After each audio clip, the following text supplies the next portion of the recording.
lighting my incense, lighting more incense. I've been doing all of the things today. So I we're in the love it. gene of sensitivity, and I'm like, oh, check. Oh my God, yes. Holy crap. I was like crying. And plus, I started my cycle yesterday. I'm like crying on my way to work. And like my feelings are real and like big. Literally, I'm like, of all the genes, this is the one that's always like just got me to the core. And I Yeah. don't have it in my gene keys chart, but I identify as a highly sensitive person. My Same. partner has this in his chart twice, and I feel it. And I just like feel it when it's happening. It's so fucking crunchy. And Yeah. and yeah, and so while we can go for days about this gene key. I'll share a little bit about it and everything like that. But more than anything, I really wanted to drop in with you and be radically alive in the spirit of sensitivity Yeah. for how radically alive it is right now. So I wanted Yes. to hear from you and just a little bit more. I've been crying, I've been grounding, I've been doing yoga. I woke up, I did Sri Atma Gita, which is a prayer that I do, which is like it's the final walk. That's like the death walk prayer. And that's just like Mm. the energy that I'm like, is this a premonition of That something? is I'm just seriously like the energy that, oh God, I want to play you this song maybe. I don't know. I'd have to find out. It'll take time. Emery Hall. Um, she's related in some way to Trevor Hall, but Emery Hall has this playlist that is just epic. I'm gonna write that down. And there's this I all of her songs, it's like a mix between spoken word and song. Oh, is that And who you sent me? I don't know. I sent, is it the Thousand Different Women? Yeah. Yes. Okay, Yes. yes. I loved that. But she has like a whole album, and I was listening to that this morning because like none of my playlists felt good. I was like, that doesn't feel good. That doesn't feel good. That doesn't feel good. Oh, this feels good. Okay. So I just like listened to her stuff over and over and over again. And I've been going in and out of these spaces of like just really going within, and like I'm just doing me. Like I was up until 12:30 in the morning last night doing the property management work, and that's what felt good to me. Mhm. Instead of, then like this morning I'm like driving to work, and it's like all of these things that I used to do to earn my worth and to prove that I'm worthy of being chosen, and to just let me do these things to show you that like I am worthy of your love, have now, it's all the same shit, but it's this is what I do to choose myself. This is what I do to prepare myself. Like I'm getting ready to go to a festival this weekend, and I know what I need in order to be fully free at that festival this weekend. And that's Mhm. to make sure that my default world work is done, making sure that my sacred wild work is done, making sure. So tonight I'm going to stay up late again, cleaning my home because it's making sure my home is like clean and cared for and tended to. So that way, when I go, there's nothing weighing on my chest or heavy in my heart that I know I'm going to have to do when I get back. I get to go fully experience and come back and just be. Mhm. And it's just so crazy to like, anyway. And that was one of the songs I was listening to, that thousand different, I've been a thousand different women, and just like in this severe space of humbled gratitude for all the different versions of me that never stopped yelling and gently calling and telling me and asking for my love in all of the ways that they did. And I took those cries and calls for, we need you to get these outside people to love us, to choose us, to whatever. But really, it was me calling to love me calling to choose me. Mhm. And it's just like this, like humbled gratitude of like, thank you for never stopping. Even when I Mhm. didn't understand you, even when I didn't listen to you, even when I ignored you, even when I thought what you were saying is I needed something from the outside, or I needed somebody else to choose me in order to be the chosen one. Like, thank you for never stopping until I heard you. And now when I hear that call, it's no longer this ache or this craving or this need. It's this beautiful, just like, thank you. Like, yes, it is me. It's all been for me. It all is for me. And just like really sitting in that space of like, I do get to be here. Yeah. Yeah. Oh, that was so beautiful. Thank you for sharing that. And Yeah. it's so applicable to the alchemical journey of this gene. Um, yeah, I was reflecting.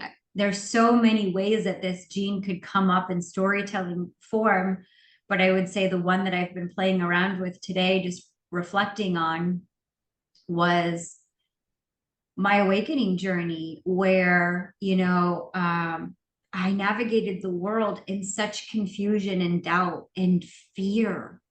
And I was navigating the world because I was picking up on all the fear that was around me. And, I grew up as a highly sensitive person, and I didn't know that language. I didn't have supportive family that nourished that aspect of me. Right. So actually, it was very unsafe for me to process my feelings. Yeah. I didn't even really know this about myself until a couple of years ago, that I'm not really shy. I thought I was terribly shy. I was the kid growing up that hid behind somebody's leg and I didn't talk. And God forbid I had needs, I would never ask for my needs to be met. Yes. I knew that they weren't going to be met. I knew that, especially when it came down to my emotional development, you know, I I also will say that because this gene is so tied to Christ consciousness and this conception of God, that I also did myself such a great disservice as a child. And I want to be careful how I say this, but I was gonna say, I you made can't do every yourself a disservice as a child. That's not your yeah, job as right. a Yeah. child. But I made everybody God. So my parents were God, so Right. their way was the way. And when they acted like I was unlovable, that was God telling me that I was unlovable. So Yes, how in exactly. the world would I Hmm. react anything other than I was unlovable? I was broken. I cried too much. I was too sensitive. The world hurt me too much.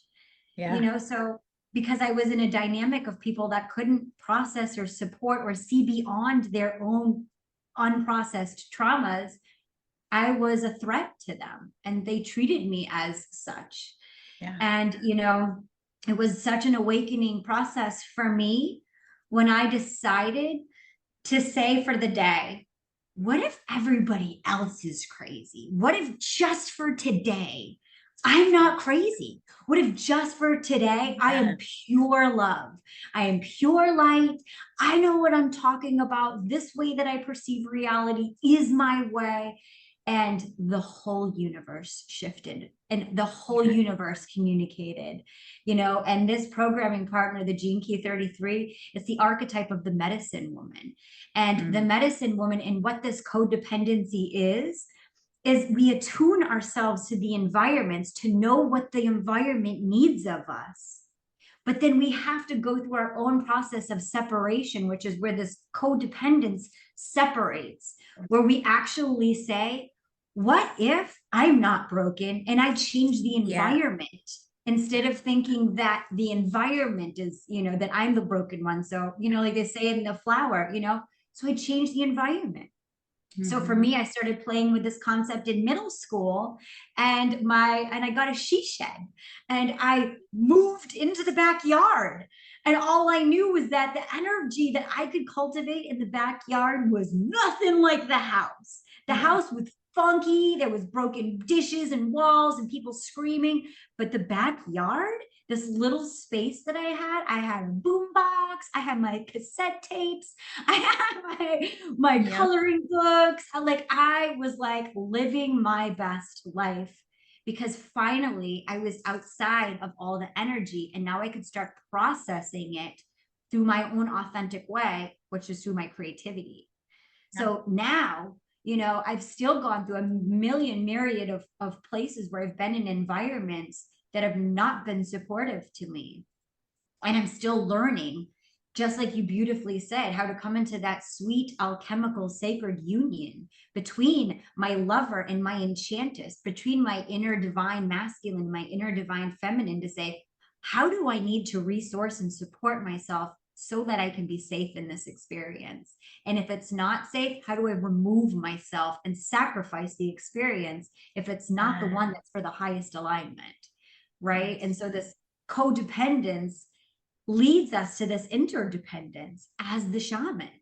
So it's like you detect what's in the environment, you go away, untangle what's yours from it and what's the collective, or analyze what's there to learn from, the same way we do in our dreamscape or when we talk with trees or the animals. But we get the data from the environment, and then we get to bring our medicine into those places in the way that's authentic for us. So I know, especially for any of us that work as medicine women, and however way that we deliver that medicine, there's been a hard journey of having to separate from those concepts that we were broken, and having to shift to say the environment was not supporting our magic. And that in itself is coming into that new relationship with that inner masculine that says, how can I be safe to be in my femininity, where my masculine can allow and empower that aspect of me? I'm not should, it doesn't have to look like this. It doesn't have to follow this schedule. It doesn't have to be these traditions, you know. So this is even just like coming into that hierarchy round table in our own psyche, dismantling this own patriarchy around which a lot of us had the concept of religion, you know, this aspect of power is over here, or my power is with my parents, you know, anything that created that unlevel playing field. But in this particular gene, a lot of it came through the divisiveness of religion. And when we can be honest, you know, we're sensitive beings. We know that we remember that we are part of the one.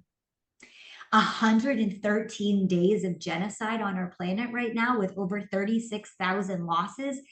How could I not be grieving right now? Like, how could I not have random moments of crying right now? Because this is what it is to be alive on our planet right now, is to be sensitive, not just to our own emotions, but to the collective consciousness as medicine women.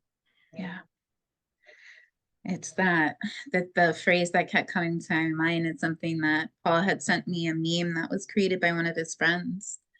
You are not the sacrifice, you are the altar. And that journey of alchemizing, of transforming, of transmuting ourselves from being the sacrifice, which well, first, hold on, let me pull back. I want to be able to feel into this gene key. Can you give me the shadow, the gift, and the siddhi of this gene key that we're exploring? So the shadow is codependence, which you touched on earlier. The gift is sensitivity, and the siddhi, or the divine expression, is sacrifice. Okay, beautiful. And so that leads right into where I was going with this is, and so like the codependency, like the one phrase that Blue said, that used to say, right? I want to be that which is needed, right? And transforming that to allow me to be that which serves. And like, I feel like it's no longer, you know, I tried so hard for so long to be what I felt was needed, what I thought was needed, what I interpreted was needed, what I assumed was needed. And instead, when I allow myself to be, that is what's needed, that is what serves. And really taking, and this is in all aspects of my life, whether it's personal, whether it's intimate relations, whether it's business relations, whether it's in any relation. It's not about me changing form to be what is needed wherever I go. It's allowing me to fully embrace and embody myself, knowing that I will be received. It's how I'm perceived that is the shapeshifter, not Mm-hmm. me. And Mm-hmm. it takes me back to this one ayahuasca journey that I had. And the mother came to me and I was like, I asked her, I was like, why do you show up so differently for everybody and in every journey? Like, why don't you ever come in the same form? And her response was, I do come in the same form. I am everything. I am the all. And you take from me what you need, what is medicine to you. Not all of me is medicine to you because you don't need all of the medicine. You only need pieces and parts and aspects. And so the way you take me in is the medicine. I show up in the exact same form every single time for every single person. I don't change. And in that moment, I didn't realize like how that was the foundation for where I am now, because that was, gosh, like 2 or 3 years ago. And that's just stayed so prominent because that's really how I walk in life now is it is the me first, right? It is choosing myself. It is giving to myself first, creating a sanctuary, a space of safety and freedom within myself first, always and in all ways. And trusting that when I do that, I am what is going to serve, and letting go of the attachment of how that shows up, right? Yeah. That can be having this beautiful connection with a potential beloved or a potential partner, and me fully embodying like the journey that I've had over the last year and a half of choosing myself and dating myself, and then that connection ending or shifting and shaping, being more separated and more distanced because they recognized from their experience of me that they need to take time to learn how to love themselves, right? Or the being in, a connection with somebody, like a deep connection, and it not fully, alchemizing into this intimate romantic type thing quite yet, because I'm genuinely no longer trying to be what I know they want, or trying to bring myself to a space to be okay to being, open for the dynamic that they want, or whatever the case may be. Like, no, I am here to honor myself and to give you the permission to do the same. Like, there's no more forcing and there's no more resisting. And truly, like, stepping into that. And I love that in this gene key that the sensitivity is the gift. Yeah. Right? Because that has been such a, like you were naming so beautifully and speaking so beautifully, like that was used as a weapon. Like Yeah. that was used as a, oh, look, here's that tender spot. I know I can stick my knife in and turn. And um, as children, it's natural for us to make everybody God. That's what we're supposed to Yeah. do. That's Yeah. why children are the deepest medicine, because if we were to actually allow them to, they will remind us that we are God. And it is our job as adults to reflect that right back to them, not force them to continue giving that to us and get angry at them when they don't. Yeah. Like they are here to teach us, to help us remember that we are God. And it's not that I am the chosen one, it's that we are all the chosen one. And saying, yes, my love, I do love you and I am your world. And guess what? You are the world too.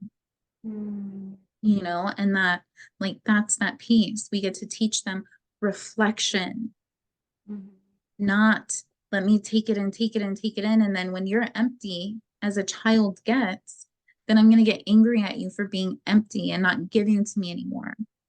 Like that's that severe space where it is such a heartbreaking, devastating loss that we have gone away from the ritual and the initiations of that transition from childhood to adulthood. That's why we are in 113 days of genocide, because these are people that are so needing everybody else to tell them that they are God because they don't believe it themselves. And it can be hard sometimes for me to like do the work that I'm doing because it's not out there on the front lines. It's not out there protesting. It's not out there, diving deep in the trenches because my system can't handle that. Totally. Totally. And there is shame that comes up saying that I'm not doing it right, or I'm not doing it doing enough, or I'm not making an impact, or I'm not, whatever the case may be. And I always circle back to that, in the back end of a computer system, we don't know all the work that goes into programming it. And Mm. right now, like what I'm doing and what I'm working with is that deep internal reprogramming. It's Mm. if for every person that the way that I love myself can inspire them to love themselves even just a little bit more, or even be willing to, like that is an act of social justice. For every human that looks in the mirror and says, I am willing to be willing to be willing to learn how to love you, that is an act of social justice. And like just deeply stepping into the tenderness and the reverence of that back end work that doesn't get recognized and acknowledged, right? This is the work that we do that we will not see the fruits of. Our generations that will follow us will. Yeah. And this is like that darkness, right? That shadow, Mm. and using our sensitivity to transmute that shadow of codependency to that of sacrifice, where sacrifice, there's nothing to sacrifice. Right, right. I've had even my guides say, that is such a silly narrative that you play out that you think that there has to be a sacrifice. That is such a silly Yeah. little thing. It's such a skewed perspective to think that you have to give something up in order to get something else. It's a even exchange, Like it's like, that is the sacrifice. The sacrifice is I will sacrifice the idea that I am not worthy and valuable and good so I can show up in this world knowing that I am, and reflecting that to everybody else that I see that they are too. I will walk this path knowing I am the chosen one, and will reflect that right back to everybody else, and no longer need or require or manipulate or demand anybody to remind me that I am, because that is not my responsibility. That is my work. That is my devotion mm, to myself. mm, And so I get to reflect that back to others. And even that concept of reflection, like when I look at the sun, yeah, it's bright, and yeah, I can squint a little bit, but when the sun is reflecting on a mirror and I look into the mirror at the mm, reflection of the sun, I can't even look at that. Or it's mm, reflecting into the water and I look at the reflection of the sun mm, from the water, I cannot even look straight into that, right? And so it is blinding. And mm. so I hold that vision. So whenever anybody, Love that. I come across anybody, and I get to choose what I reflect back. It's not about what I see. It's not about how anybody acts. It's about how I choose to take them in and what I choose to reflect back. And that reflection of love that I have for myself that is so deep, I take them in and reflect that back to where they are blinded to everything else other than that love. Nothing else Mm, can exist. mm, And so like that's the vision that I've been walking with. And it's like it sounds all rainbows and sunshine, right? And it's mm. not always. Like it's the thick of it, it's the crunchiness, it's the shadow, it's the I in order to walk in this space of honoring myself, I have to be willing to see the spaces in which I am not honoring myself. Amen. Yeah. That's the like Yeah. Yeah. Yeah, honestly, I feel so blessed just in the past, 2 months to cultivate this space right here that's solely for me and my magic and my workspace and my creativity, and no animals are allowed in here. Nobody is allowed to come into this space. It's mine. And it yes. feels so good to again relive that place when I was in middle school with my she shed. I come back around, I'm like, I've got it again. I've got a place where I can be uninterrupted to be in my magic. And I'm supported through my partnership to have that experience as well.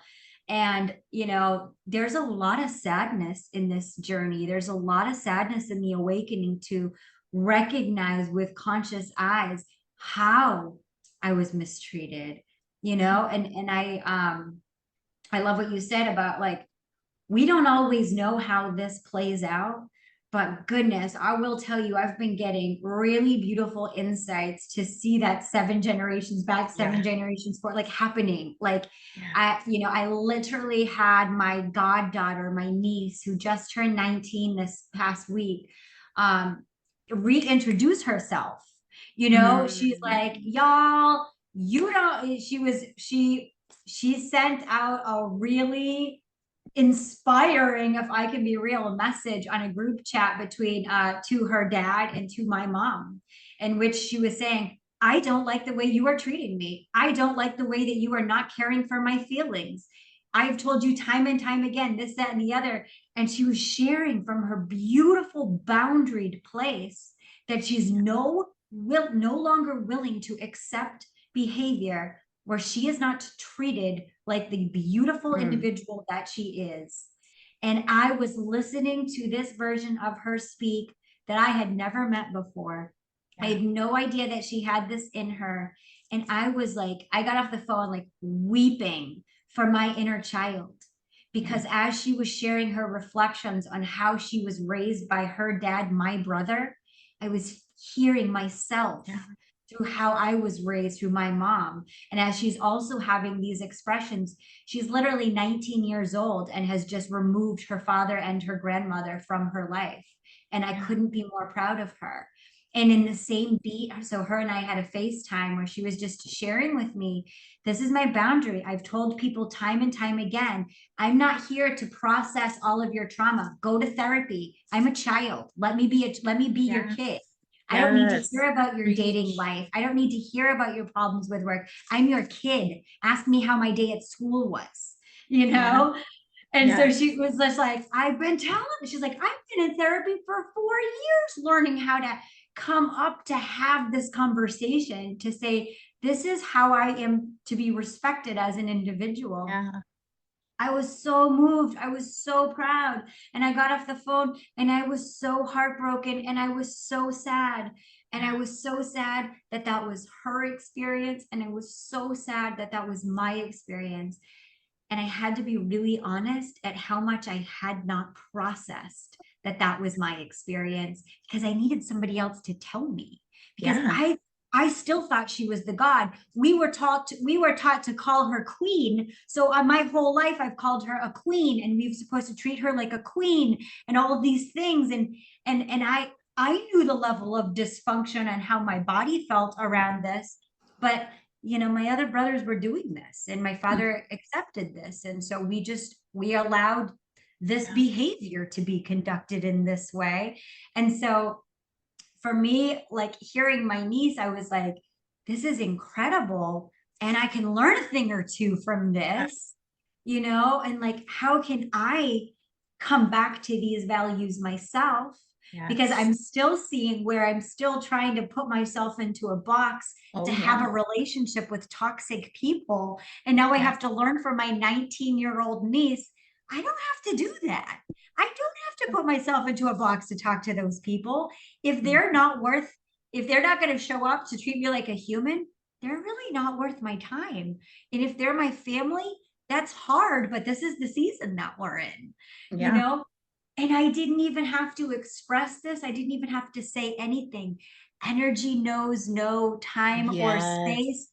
My freaking 70-year-old cousin comes messaging me about how she's reintroducing herself and her new boundaries and how she's not showing up at my mother's wedding and she doesn't want anything to do with her because she doesn't like the way she's been treated. And I'm like, what? All Yeah. these people that are coming out of the woodwork today to say, hey, Yeah. babe, your mom's not a nice person. Get away. Yeah. Well, I've still been like, I'm going to be in her But I know. wedding and that's crunchy, but I'm just like, Yeah. it's amazing how just the perception I get to have the free will on how I show up today, who I have relationships with, how I Yes. can keep transmuting them. But it's so beautiful to know that while I do this work at my altar, on my altar, Hmm. that my niece hears it, my cousin Yes. hears it, and Yes. they show Mm. up to their altar as new embodiments of how they Yep. show up and how they reintroduce themselves. And that prayer directly comes back to show me that it's been heard. And it's mind blowing every single time.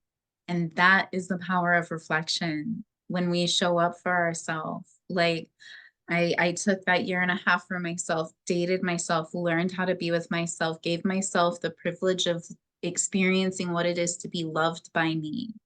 And Yeah. it wasn't even, and I tell people, I was like, no, I didn't take the year off of dating. I didn't take the year to be alone. I took the year to intentionally date myself, to intentionally cultivate a relationship with myself. It was an active process of expression, not going within, not denying, not any of that.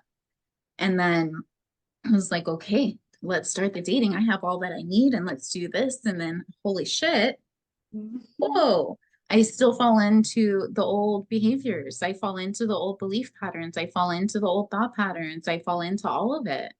Yeah. And remembering, like, no, it's time for support now. It's time for preparation. Like, Yeah. these are the ways of being in the sacred wild for a reason, Jen, because this has been your fucking life. This has been like the steps and the things in your life that you have done. And so like now I'm seeing my relationship coach and really finding that, and I would say the words, but now it's time to embody them. But when I'm in relations with others, when I'm in relation with others, it's an extension of the relation I have with myself. It is Yes. not the end of the relation I have with myself and starting this other relation. It's an extension and expansion of the relation I have with myself through the relation I have with the other. Yeah. And Yeah. so allowing the freedom, like you, and it's the whole box thing too, right? Like, I feel my desire to create this story. I feel my desire to place a label. This is my partner, or this is my friend, or this is my whatever. And none of that feels fucking good. And it's scary to like walk out into this world and have these intimate relations with people, yet have no name for it. Mm-hmm.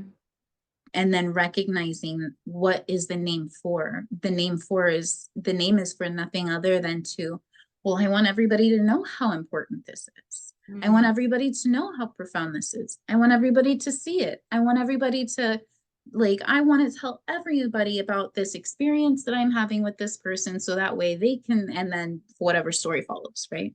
So that way they can see me as, so that way they can da da da. And when my coach during that first session, fucking nail on the head, was like, you're wanting this relationship. Like, are you? And she didn't say you are. She was, of course, asking.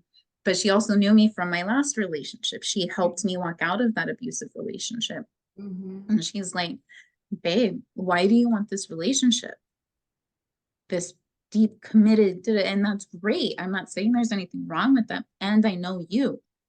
Mm-hmm. And I was like, and to come to the understanding of like the relationship was my source of security and okayness. So I'm not walking out in this world as a whore. So I'm not walking out in this world as a slut. So it's my home base safety. And there's nothing wrong with having that home base safety. And my home base safety is within me.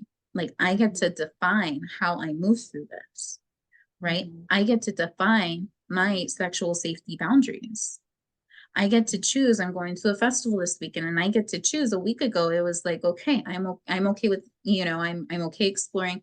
I'm open to exploring. I'm excited to explore everything except for penetrative and oral sex. Let's do it. A week later, I'm like, nope, just kissing. That's it. And that's Mm-hmm. all I am open and available for. That's all that feels safe right now. It's Mm-hmm. just dancing and kissing and over the clothes stuff. That's it. Mm-hmm. You know? And so like reminding myself that I get to give my, like, that's perfect and beautiful. And then going into it again with my last session, and the like the we need other people to tell us these things. We need other people Yeah. because we weren't taught. I wasn't taught that my safety was important. I Yeah. wasn't taught that I was valuable enough. I wasn't taught that I got to have boundaries. That Hmm. wasn't a thing for me. And then when boundaries came up, then it was manipulative or controlling or whatever, or this isn't love, this is whatever, whether it was from family or friends or my previous partner. And and so having her hold that reflection, and I'm like, well, if I'm out just like experiencing da da da, how do I talk about like, oh, we're in this like, you know, turn on and totally savoring each other, and I'm like, oh, by the way, here are my safety sexual boundaries. And she's like, babe, if anybody makes you feel bad about it, they're not tall enough to ride the ride. If anybody Yeah. makes you feel fucking wrong for that or tries to use your language and say, oh, you must be repressed still, or you must be broken, or you must be healing, or you must be working through trauma, they're not tall enough to ride the ride, because that's the most. And I, like when she was saying this, I like just felt myself sit up and I was like, oh, fuck, this is the most fucking embodied and empowered thing that I can fucking do. How fucking bold. I'm gonna Yeah. just walk out here. This is what I'm available for. Yes. If you want to have that kind of fun, then Yes. here I am. Love it or leave it, Let's babe. do it. I was like, and if not, totally good. You go have your fun, I'll go have mine. But there's this little voice in the back of my head saying, nobody's gonna want that. Nobody's gonna want somebody that's only available for kissing. Nobody's gonna want this. Nobody's Mhm. gonna, or the other end of the spectrum where Mhm. it's like, oh, well, you're gonna fucking walk around with your scarlet letter if you're not in a committed relationship while you're doing this exploration. If you don't Mhm. have that steady, sturdy, solid foundation of a relationship and you're out here exploring in the way that you're exploring, then fuck that's not spiritual. How is that sacred? How Mhm. is that holy? Mhm. And so like bringing in that sacred slut and holy whore, like that is like that my like and what a year for it to be in with grace. Of course, my year of Yeah. grace. This is what I'm walking through, right? And Yeah. deepening my education and learning around BDSM and kink and how to integrate and weave in the sacred into those spaces, because those spaces can't exist for me without the sacred. And the Yeah. sacred can't exist for me without the sexual and sensual. Like Yeah. those are hand in hand, they are one and the same. And so then it's like, then I get the lack mentality of, oh, there's not going to be anybody that's into that just as I am. Or there's not, no, I get to embody all of that in just the way that I know how. And Yeah. in just the way I open to, and just the way that feels aligned and alive for me. Yeah. And when I do that, always it comes back to me first. Yeah. Like you said, we create that experience. Yeah. And I love what you said too about you having a coach. You have chosen to co-regulate with someone that can be resourceful and helpful and see you through a good reflection and project beautiful insights to you when you're too close to see the trees through the forest. It's Yes. so important to have a trustworthy guide. And that's what I have with my soul sister, Jamie Day, that I'm doing we're starting a temple together. Yes. I'm so excited about this, but this has been also such a process for me of Yeah. being in divine union with a sister in collaboration for 11 Yeah. weeks. We're dealing with money, we're dealing with people. And now we're calling ourselves star seeds, which people are like, what is Right. that? And I've had people reach out to me like, I'm on the Jesus path. I don't fuck with that, and it's like, What do you well, think this Jesus is this. is, bro? Yeah, like, I don't know what to say to that. Yeah. But okay, blessed be. Right. Hey, me too. I'm on that path too. I just use different words. That's all. But it's so interesting, and I've had my own dance with this, and I love hearing your story because we're all going to create these narratives. We're going to create this out of any which thing that we have tangibly around us. So for me, when I first met Jamie Day, her sister, she usually does men's work. This is a new open container for us, but habitually she was doing a lot of women's work. And and her sisterhood is called Divine Mummy. And so when I first learned of her sisterhood, I learned about it before I met her. I learned of her before I met her. And everybody was raving about Jamie Day. She's amazing. You've got to know her. She's incredible. She holds these circles, they're transformative. I heard all the things. And I'm just like so intrigued. I'm like 3 planets of Sagittarius. Give me all the learning I can get. I'm so excited to have a new teacher. And then I learned that it's called Divine Mommy. And I was like, ah, I'm not a mom. Fuck it. I can't be part of this group. This is for everybody else. And then I come around to see that, yes, 99.9% of the people in these groups are mothers. So I've outed myself. I've othered myself. Now I've told myself that this group is not for me. Once again, there's another cool thing happening that Sheena's not invited to, so that played out until I met Jamie, until the moment that we met and our eyes met. And it was like, oh my gosh, we've been journeying for lifetimes together. And for me, I love the fact that I came into this incarnation as a straight female in a woman's body. And the connection that I had with Jamie was so outside this planet that I was like, she's my twin flame. Like she's my soulmate. Like I know this. And it is so beyond any sort of human labels or archetypes. It's just like, it's just this understanding. Right. And so within this dynamic, the flowering that we've been able to do in sacred union with one another through sharing our deepest thoughts and fears, sharing about our unworthiness or the feelings of inadequacy that we get, like literally cultivating a field of unconditional love and non-judgment that's now 4 years old. That from that now we're about to hold our first container together. It's such a dream come true for me. And we made a sacred contract together. And we made a contract that we're going to show up and we're going to do lives every single day. And that was the divine masculine.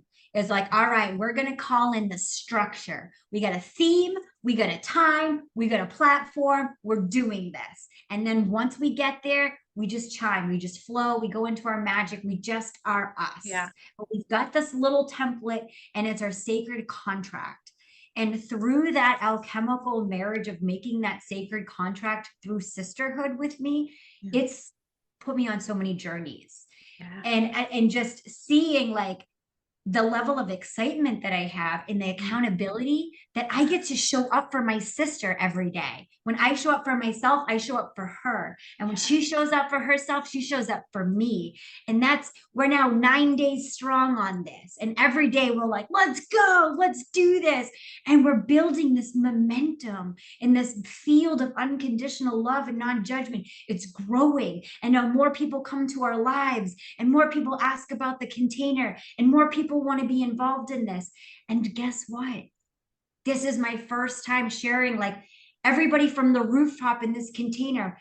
I'm a starseed, And it's like, so the whole irony for me comes through so much of my concurrent lifetimes where it's like my human self is grieving the loss of a child right now. And my human self still can't go to a mama's group, still doesn't fit in with a divine mom's group networking thing. I'm still feeling outed from that because in my starseed language, I may have lost a physical child, but I gained an astral son. So what mom's group do I belong in now? Right. And so I got to create my own. And it's a star seed group.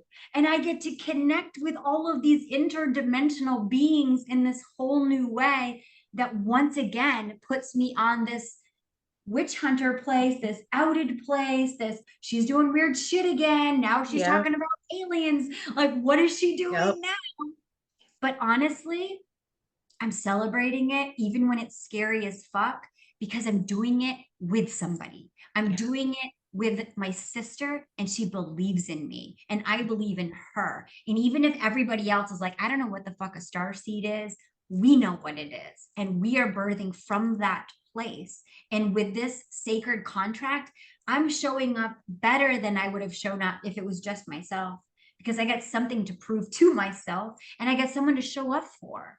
And I feel like so many of us right now are getting that message so loud. It's like we came out of the codependence, but we have to reconnect into interdependence. Because you can't do this alone. You can't isolate. You got to come back out, especially to the place where you were wounded, to be like, we see you tradition. We're still going to do it someplace else, which for me is always that Heyoka energy too. Yeah. But yeah, I love the union that you cultivated with your relationship coach, where you said, help me see what I don't see and help me be the cheerleader when I need that right now. Help me know what I'm worth. Help me remember what I'm worth so that I can find my mate, because this is the divine container that we can create. And like, I wouldn't have found my soulmate if I didn't find my soulmate in sisterhood before. Yeah. And that, like, I love so many things, right? Like, you are such an inspiration to me when you share about your connections, whether it's with your sister or with your partner. Like, it is such an inspiration to me because I feel like such a toddler walking into this realm of just life in general, but in relation to others. You know, I was talking with Paul a few weeks ago, and I realized that I really am like a 2-year-old. And like and it's simultaneously like this beautiful thing, because it's genuinely this childlike wonder and all the time, always. I'm like, oh my God, I didn't know life could be like this. Because like I had lived in a constant trauma response until about 2 years ago, 2 years ago, almost, or a little more than 2 years ago to the day. Oh, it's 111. And or it's 111 for me. That's right. Okay, good. And so and it wasn't until January of 2022 that I was just hard stop. I can't live here anymore. And I was head to the ground doing everything I possibly could to be consistent in not being there anymore. And to see the world through eyes that are not layered with trauma is so breathtaking to me, and is literally leaves me in wonder and awe all the time. And it's very similar to what you said. I was head down. I was doing A Course in Miracles lessons every morning. I was doing yoga and meditation every morning. I went to a Buddhist class every Wednesday. I went to Coda class. I have a Codependence Anonymous meeting every Thursday. I did EMDR once a week, and that was it for over and over and over and over again, until one day I was feeling so good, and I went to my EMDR session and I left feeling like shit. And I was like, I feel like I'm digging up these things or trying to make these things and doing that. And it's like you said, I was like, when am I done? I remember so vividly where on the highway I was driving in my car, asking myself these questions. I'm like, when am I done? And then I was like, well, when am I done? What? And it's this like, I was waiting for the coach to say, oh, you're finished, you're healed now. Or I was waiting for the Buddhist teacher to say, oh, you have ascended all of your suffering, here you go. Or I was waiting for the coda, meeting people to say, oh, you're not codependent anymore. Or I was waiting for, my partner to say, no, you're good.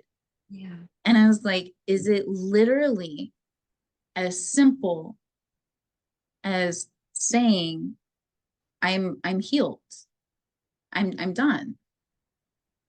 Is it? And then all these things, well, if you say you're healed, what happens if you fuck up with their kids again, or you hurt this person, or you do this, and like all these things? Like, you can't say that, because what if this happens? No, then you're wrong, right? And then I'm like, well, I don't even know how a healed person walks through life. And so like in those moments, I'm like, well, what would a healed person do? Or what would a person who knows how to love do? Or what would this do? You know, and then living from that spot and living from life as a healed version of me, as a whole version of me, as a complete version of me has gotten me to this point. And realizing that I've literally only lived this life outside of living in my trauma for 2 years, Yeah. and seeing where I've come since then and all I've created and all that's come to me.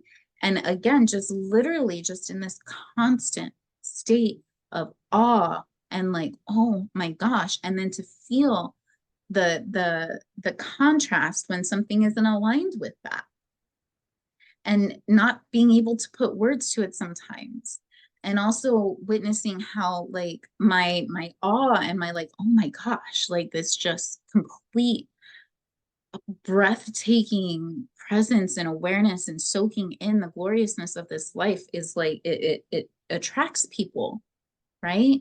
And then it also attracts the people who aren't ready for that. And it's like, you know, this story I have of like, yeah, the idea of me is great, and when you get into the inner workings of how I'm here, it's like, oh, I'm not tall enough to write this right. Mm. And so like now I'm like calling, I'm like, I'm ready for people who are tall enough to write this right. Like I'm here for that. Like that is what I'm calling in. I'm not available for anybody who's not tall enough to write the right anymore. Yes.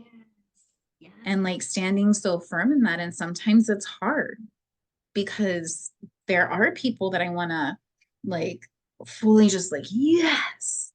And it doesn't feel aligned to do that right now. And it doesn't have to. Mm-hmm. And there are people that I want to fully be like, yes. And it's not aligned for them. Yeah. And it's okay. It doesn't have to be. And it's this like place of, yeah, it's just, it's the mystery. It's the emptiness, the not knowing, the not having to know, yeah, I don't even know where I'm going with this.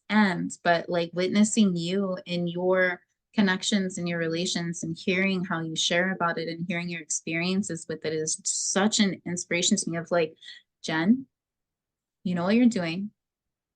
I mean, it's okay that you don't know what you're doing, but you know, like the vision of where you're going, right? You know, like you give me the reality that it's real because I don't have that. I don't have a reference point of this magical thing in your brain that you're visioning, and not even visioning because I can't even see like real things, but I feel it, like the essence, and I can feel the experience, and I can feel it, and I can feel what's not it. Mm-hmm. And like you give me this like grounding in the 3D reality that it's possible. Mm-hmm. So thank you for sharing yourself in the way that you do, because it does, it's like that, it's that just like, no, it's real, babe. It's real. Like continue. Don't like choose anything that's less than a full fuck yes. Yeah. And I'm with And you in that too. I'm ready for a new container. I'm ready for people that can ride the ride.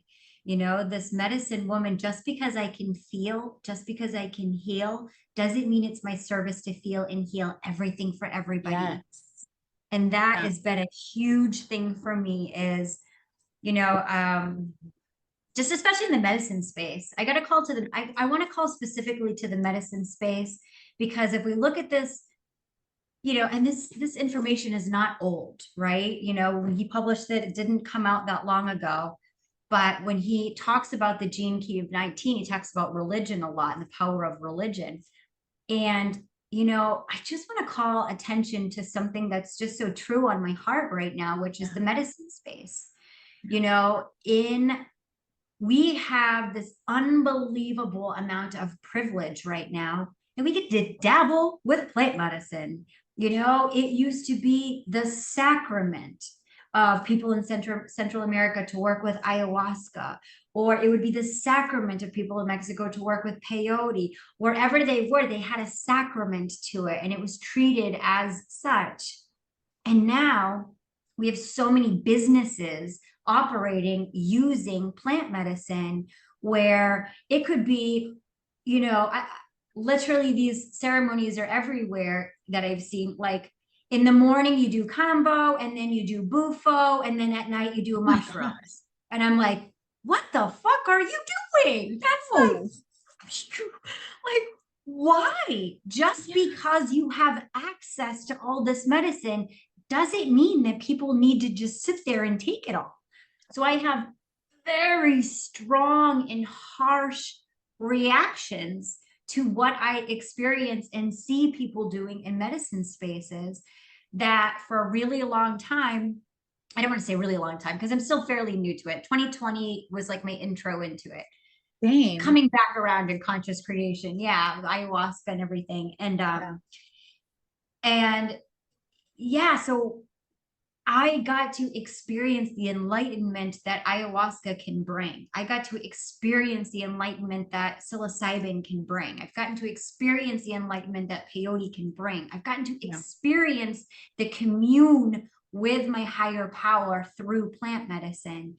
And I'm still unbelievably discerning on who that medicine Oh, carrier yes. is that I engage with. Oh, And yes. it's becoming more and more just apparent for me that I'm not here to do things that are traditional. I'm not here to do things just like they had it in the handbook, Yes. a million years ago, and it's this way or the highway. Like it's the highway for me. Like I'm not, Yeah. I break the rules. Yeah. And I'm learning to accept that rules are made to be broken because we are the embodiment of our ancestors' answers Yes. prayers. We shouldn't be doing them like they did a million years ago. We should be doing them in a more trauma informed, Yes. sensitive, empathetic, conscious, sacred way in all of Yes. our relating, whether it's in dynamics of in partnership or with medicine or with ceremony space. It's just, Yes. it's so interesting to me how there has been, it's so quick to have a patriarchy with fucking plant medicine now, with people being like, he's got the power, he's the one sorcerer, and or Yeah. like I just, to me, it creates so much rupture in my system when I can see how toxic something so sacred can turn into. And Yes. I'm still like coming into the imprint about like, my partner and I are just starting to hold plant medicine ceremonies, to just start to do a microdose journey. Let's Yeah. have people over for a microdose. Later this year, we're going to do the mycelium journey for the Bahamas. We've been holding space for this for the past few years. We've been in these energies. Yeah. We've been experiencing our own relationship, our own dietas with these plant medicines. And they're so sacred and they're so special. And every time that I am really getting over sensitized, I'm no longer questioning it that I'm the one with the problem, not conforming to this peyote ceremony or whatever. Yeah. For me, it keeps being more and more and more data for me to see you're ready for a new container, babe. You're ready to Yes. hold a new container. You're ready to bring something new in that doesn't look like the way that you've been doing it. That's where the crunch is. That's what's scary about it. Yes. Because also, like you, I'm still looking for my gold star. I want people to tell me I'm doing a good job. I Yeah. want people to tell me that I'm honoring ancestors in a good way. I want Right. people to tell me that I'm respecting tradition. I want those merits. I want those achievements, but I'm not willing to cut myself on and say that if I get that from you, then okay. Then I'm And okay. now I can do it because I'm Yes. still in that discernment of, I reached out when we published about our events coming up. We had a projection come in that was really hard to receive that projection. And I sat with it and I meditated and it was right around the Leo full moon. And I was like, I let my lion roar around a little bit before I responded. And when Yeah. I responded super centered in who the fuck I am with a powerful message of, I see your projection and I leave it at the altar. If you don't Yes. want to come, you don't have to be there. Boom, Yes. bye, done, out of my way. I'm super tired of draining my energy in things that do not serve me. You are Yes. either on my team or you are running interference, and I no longer have time for it. Yes. Preach. I very similar experience. Like there's that wound of that I'm not good enough, I'm not doing it right, I'm not trained by a shaman from the Amazon, and in the ceremonies, that the journeys that I'll be holding with Paul this year. It's been 2 years in the making, and I've been taking on those projections, and I've been taking those on over and over. And it wasn't until, of course, this year of grace, right, that I finally, so me introducing myself by the name Maluhia, like that name had been with me for a year, and I didn't share it with anybody other than maybe one or two other people that were super close to me. And so coming, like feeling that experience, feeling the, like witnessing myself fully embodied in what Maluhia means to me through my sitting with the name, with the word, with the energy, with the spirits. It was my mountain that gave that name to me. It wasn't a being on this earth, like not a, I mean, my mountain is a being on this earth, and that, not in the traditional Yes. sense. And so sharing it both on the Sacred Wild and on the other platform that we're on was super tender for me. It was super scary, had a very big vulnerability hangover afterwards. And on one of the platforms in which I shared it, immediately directly after, I got a message that was like, there's no shame here. And did you speak to an elder? Did I miss that in your post? Did you get approval? Did you get permission? Did you get this? Did you get that? And like, I sat with that for a little bit. Shame flooded me. I felt bad. Did I do it wrong? Should I change my name back? Should I do this, do that, do all the things? And then after a few hours, I responded like, I hold you as a mentor, and I'm going to sit with this and really kind of let it unravel. And I have not yet responded to that person yet. However, it's getting closer because I want to be in that grounded space. And what came to me is that, like, my purpose on this earth, one of the many purposes, is to really stand sovereign in the reminder that we are our own authority. Mm. Though we live in a world and a culture and a society that requires permission from external sources, does not mean that I have to abide by that. And me being given this name, me sitting in reverence with it for a full year until I felt comfortable and in alignment and in integrity with the full meaning of what this name is, that I know at this time, and I know that will expand as I walk. Mhm. Like, that is for me to choose. I know who I am. I know I'm not using this to propagate the native traditions.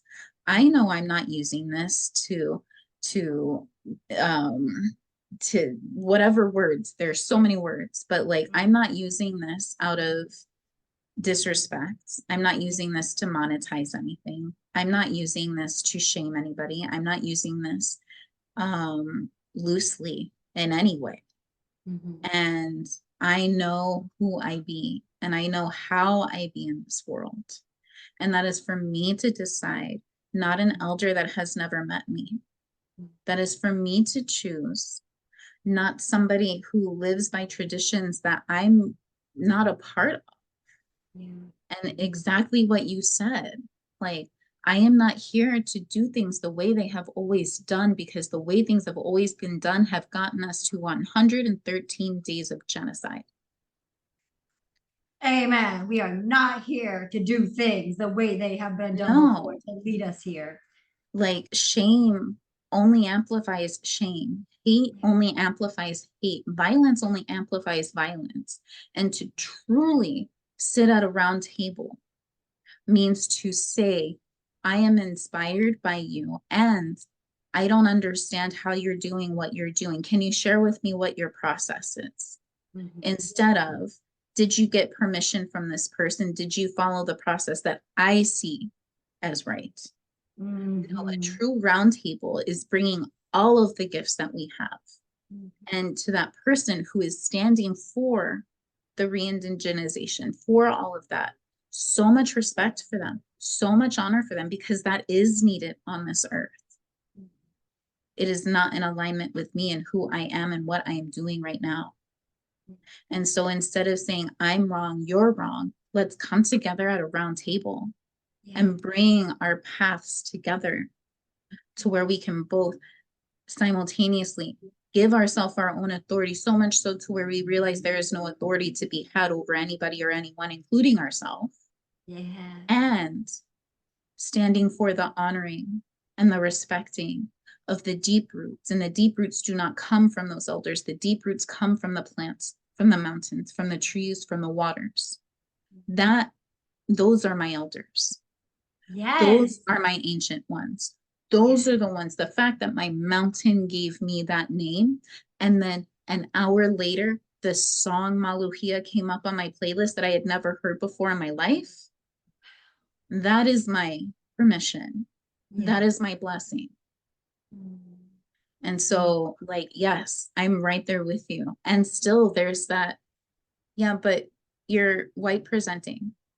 Mm. You don't have access to that. Mhm. You weren't raised in those traditions. You were raised in the inner city by an alcoholic, abusive mother and an abusive stepfather and a father who left. You don't have any connection to the roots. Mm. Like, no, when I'm sitting on top of my mountain and I'm laying down and I'm feeling her, or I'm putting my hand on her while I'm watching the machines dig into her, and I'm crying with her as she's hurting. And then I go down deeper and she shows me what it is to love like a mother, whether you have a physical child or not. You Mm. don't have to have a fucking child on this physical earth to be a mother. We are all fucking mothers, man, woman, with child, without child. I don't fucking care. But for me to go even deeper and see, you're not taking from me, I'm giving. This is what the mother does. It's your story around it that is painful. Like, Yeah. this is what I'm for. This is literally what my purpose is to give to you. So take all you need. Mm. You can't take too much Mm. because it's being given freely. It's not taking, it's receiving the gift that I'm freely offering to you. And how beautiful to have that connection with that divine maternal energy. When I know for me, my human journey was that was not the scripting, that was not the message. And to get this message, I remember there was a tree that had introduced herself as Onita. Mm, And I felt similar. I was like, Onita, what's that? And it's a Native American name meaning long awaited one. mm, And I was like, oh, how beautiful right? to receive this Native American name from this tree that just reminds me of how long it's been that they've been waiting to reconnect with me in this way, that we can name it whatever we want to name it. We can let anybody name us what we want to do. It's what we do with it. It's how we embody it. It's how we move through life with it. So let us be medicine women. Let us reinvent ourselves every season, every day, if we Yes. want, and give us new names and new ways of being because we get to, because we've showed up here. Yeah. Every single breath we can recreate ourselves. And I'm Yes. just so grateful to be in this container with you Mm, where we can share about just popping off what's alive. And yes. I know that you're attuning to this call, just like I know I'm attuning to this call when we get there. That it's like when the camera comes on, it's like, babe, how are you doing? Let's just Yes. Everything else is gone. We are here yeah, now. let's just go into our little bubble and we're going to talk about the gene keys through the radical aliveness of what's Yeah. really present right now. And that's why I love these conversations with you so much. Yes.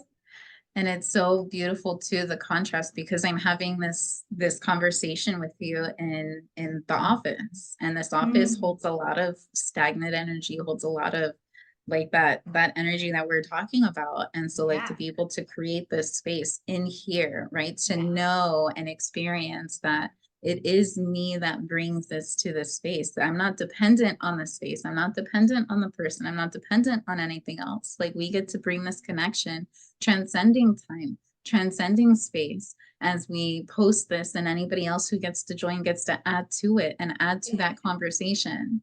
Yes. I thank you for speaking that you committed to going live every day, because that's something that I'm reintroducing myself into.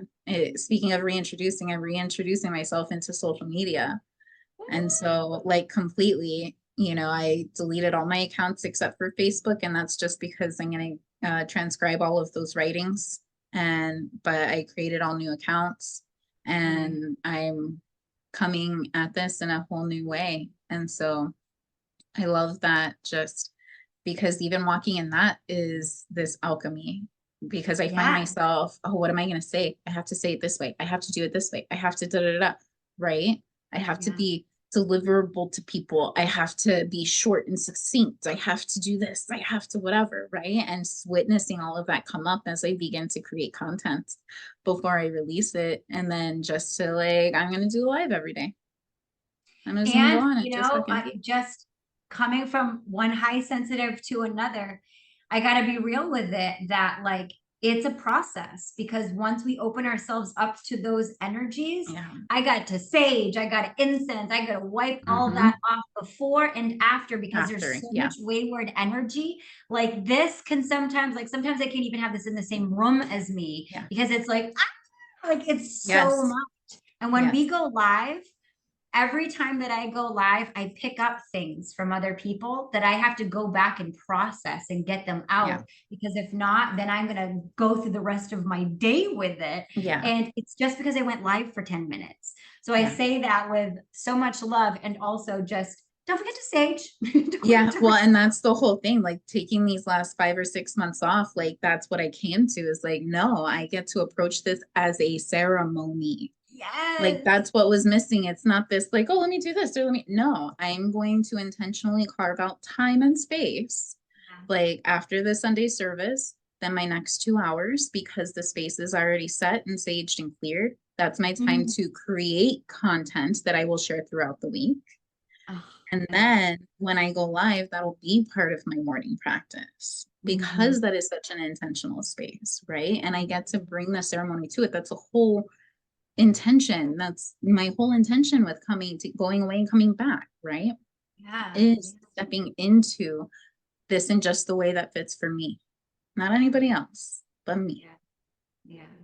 Yeah. I know we're about to end here, but yeah, I gotta say that just literally yesterday, I sent you a voice memo. I sent a bunch of voice memos out to Yeah. people that I genuinely really went into a visualization and said, I really want these people in this Yeah. container with me. And I'm gonna ask for it. I'm gonna use my voice and I'm gonna share my offering and I'm gonna reintroduce who the fuck I am today. And I'm gonna allow everyone to hear me and hear Yes. my actual desire for them to collaborate with me, to co-create the space I with me, know. whether or not it's in alignment or not. That was such medicine for me to use my voice and reintroduce myself. Yeah. And then sit in that place. We talked about the sacrifice, sit in that place and watch me have this feeling of like, nobody's going to come. And what if I get rejection? Or what if I get Yeah. terrible feedback? And then I was like, or what if everybody is grateful that I got a personal message? What if everybody Yeah. says, hey, thanks for thinking of me and whatever? And I changed the narrative.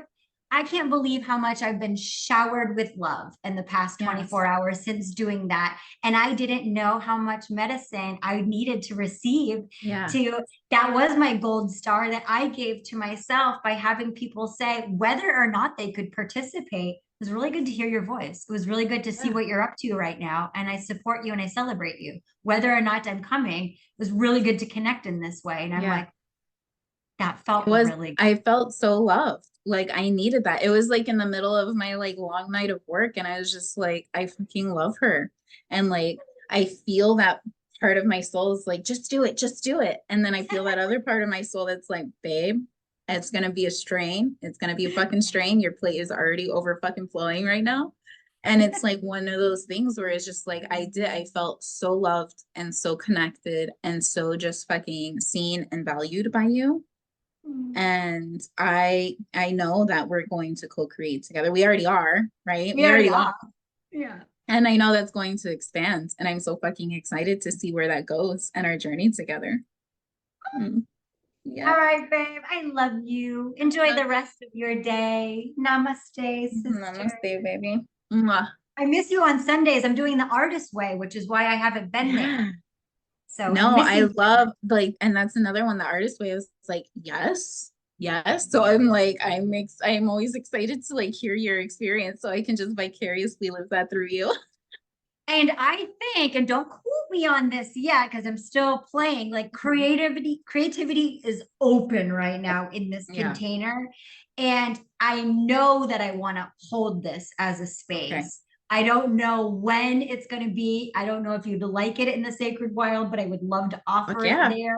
Um, 100%. it- Especially as we get more people in, or this could be a recruitment tool to get people in to do this Right. container.